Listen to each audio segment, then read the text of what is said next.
नमस्कार दोस्तों, मार्केट की बात करते हैं, शेयर बाजार की बात करेंगे।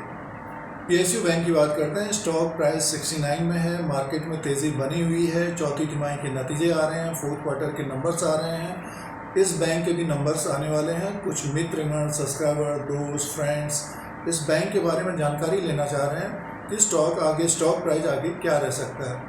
जैसे कि नतीजे आ रहे हैं, आपने देखा कि टीसीएस, इन्फोसिस, एचडीएफसी बैंक, इन कंपनी के नतीजे आ चुके हैं। तो धीरे धीरे और बैंक्स, कंपनी के नतीजे आने वाले हैं। जैसे कि स्टॉक प्राइस है 69 में और स्टॉक में एक ज़बरदस्त तेज़ी बनी थी।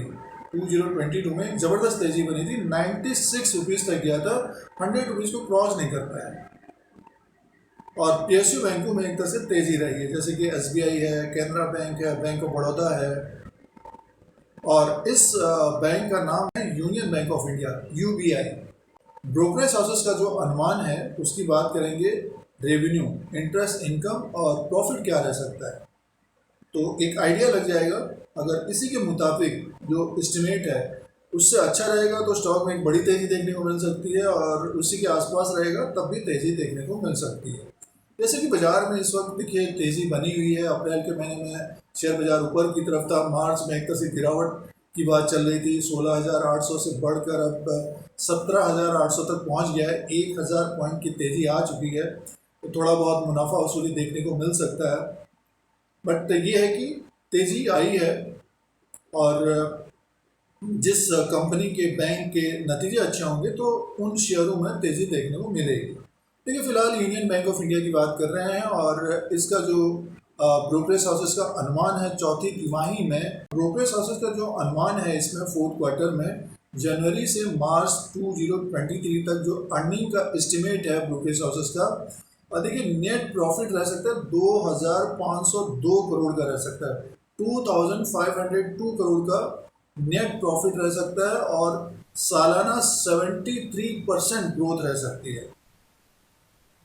ईयर ऑन ईयर 73% ग्रोथ रह सकती है, और 11.5% क्वार्टर इन क्वार्टर के हिसाब से अप रह सकता है नेट प्रॉफिट।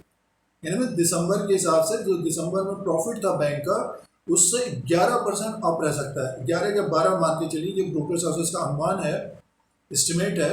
तो प्रॉफिट में एक जंप आ सकता है यूनियन बैंक का। और नेट इंटरेस्ट इनकम की बात करते हैं तो 9,120 करोड़ का आ सकता है, 9,120 करोड़ का आ सकता है, और ये सालाना 34.7% अप रह सकता है।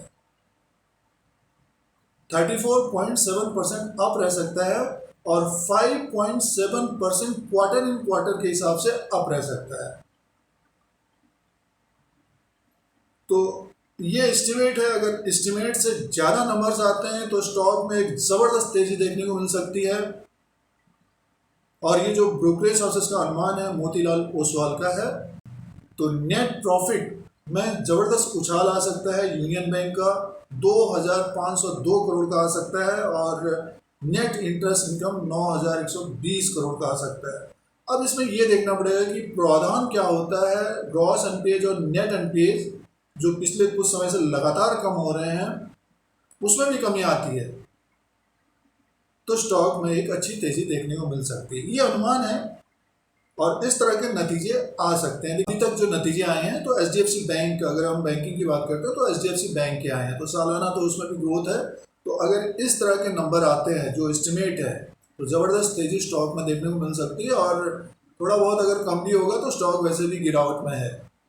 और ये चौथी तिमाही के अनुमान हैं ब्रोकरेज हाउसेस के, मोतीलाल ओसवाल के। अब यूनियन बैंक का हम अगर मार्केट कैप देखते हैं, मार्केट कैप जो है यूनियन बैंक का 47,638 करोड़ का है, 47,638 करोड़ का है।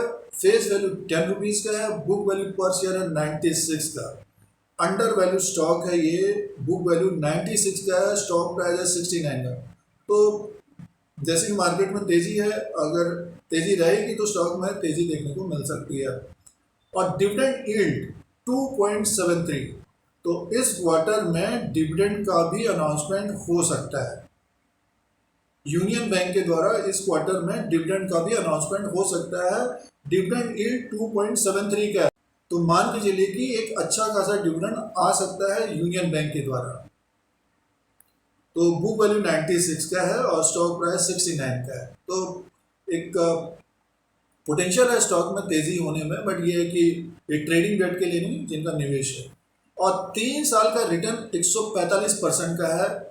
पिछले 3 साल से जिन्होंने यूनियन बैंक को अपने पोर्टफोलियो में रखा है, बहुत सारे निवेशक शेयर होल्डर्स PSU बैंकों को रखे होंगे, तो यूनियन बैंक ने 3 साल में 145% का रिटर्न दिया है और 1 साल का रिटर्न अभी भी 65% का है। पिछले 3 महीने का रिटर्न देखते हैं तो 11% का माइनस है। पिछले 3 महीने के अनुसार निवेशक एक तरह से इसमें ट्रैप रहे हैं, फंसे हैं। बट ये है कि अब जो नतीजे हैं अगर अच्छे आते हैं तो अच्छा एक तेज़ी मिल सकती है, एक बढ़िया तेज़ी मिल सकती है स्टॉक प्राइस में। और तो ये प्राइस परफॉर्मेंस और मार्केट कैप बुक वैल्यू पर शेयर था। अब बात करते हैं शेयर प्राइस की बात करते हैं।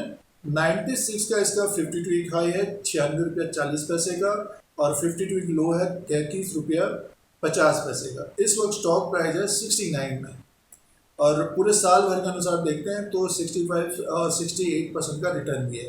देखिए आगे की बात करते हैं, अगर नतीजे अच्छे होंगे तो ऊपर की तरफ स्टॉक जाता हुआ दिखाई दे सकता है। ये अगर 72 73 के ऊपर टिक जाता है तो एक अच्छी तेजी मिल सकती है इसमें। 81 रुपीज़ तक जाता हुआ दिखेगा। अगर ये 81 रुपीज़ या 83 रुपीज़ के ऊपर ही क्लोजिंग देता है, मान के चलिए एक हफ्ते तक, तो ये फिर 90 तक जाता हुआ दिखाई दे सकता है। तो ये डिपेंड करेगा नतीजों के ऊपर। मार्केट अगर ऊपर की तरफ ही रहता है 17,800 18,000 या उससे और तेजी होती है तो डेफिनेटली इसमें एक तेजी बन सकती है। लेकिन इसमें अगर 6 महीना 1 साल यूनियन बैंक को दिया जाए तो ये अपना 52 वीक हाई जो बनाया 96 का, इसको भी ब्रेक कर सकता है। और इसका जो बुक वैल्यू पर शेयर है 96 का ही है। तो नतीजे अगर अच्छे होंगे, ग्रॉस एनपीए नेट एनपीए कम होंगे यूनियन बैंक के, जो उम्मीद लग रही कम होंगे क्योंकि पिछले कुछ समय से लगातार एक तरह से कम हो रहा है। और PSU बैंक एक तरह से अच्छा कर रहा है। SBI, bank of Baroda, Canara bank, union bank, PNB में थोड़ी बहुत तेज़ी आई थी, उसमें भी करेक्शन रहा है। इंडियन बैंक आप देखिए, जिन्होंने भी इन शेयरों में बैंक्स में निवेश किया है तो पिछले 1-1.5 साल में अच्छा रिटर्न दिया है और अगले 6 महीना 1 साल में भी अच्छा रिटर्न आ सकता है। स्टॉक में एक तेज़ी देखने को मिली थी, अब मुनाफा वसूली रही है तो 80 के ऊपर अगर क्लोज होगा यूनियन बैंक का स्टॉक, तेज होता हुआ दिखाई दे सकता है। नतीजे एस्टिमेट से अच्छे आते हैं तो शेयर प्राइस में बड़ी तेज़ी देखने को मिल सकती है। तो इस तरह की वीडियो देखने के लिए धीरज सिंह टेक को सब्सक्राइब करें, लाइक करें, शेयर करें, कमेंट करें। जय हिंद, वंदे मातरम।